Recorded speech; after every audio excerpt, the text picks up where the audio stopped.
Alexander the Great. How the world heard his name. Imagine this. It's night. Thousands of torches are burning. The ground is shaking. The army standing before you is 3 times larger than yours.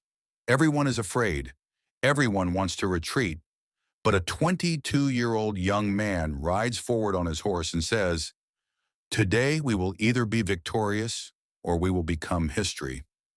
That young man was Alexander. Alexander was born in 356 BC in Macedonia. He was not an ordinary prince. His mother told him that he was chosen by the gods. His father, King Philip II, trained him for future battles.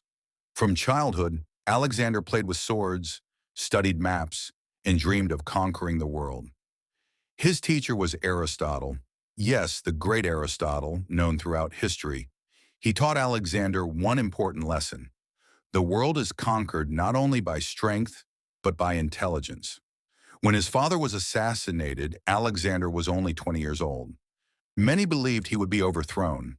Instead, he crushed the rebellious cities first and sent a clear message: "I am not a child." Then he turned his eyes toward the east. Before him stood the most powerful empire in the world, the Persian Empire. In 334 BC, Alexander crossed into Asia with his army. The first battle, the Battle of the Granicus River. The Persian commanders laughed and said, "How can this boy defeat us?" A few hours later, the battlefield was filled with bodies. Alexander had won. At the Battle of Issus, the Persian king Darius III fled the battlefield himself. Alexander entered Darius's tent. Gold, crowns, treasures everywhere. But he said only one thing: a king should never run. Alexander did not conquer cities by the sword alone. He respected the religions and traditions of the people. That is why many cities opened their gates to him willingly. In Egypt, he was declared a pharaoh. There, in the middle of the desert, he founded a city, Alexandria. That city later became one of the greatest centers of knowledge in the ancient world. The final great battle was Gaugamela. Before him stood hundreds of thousands of soldiers. Everyone was afraid.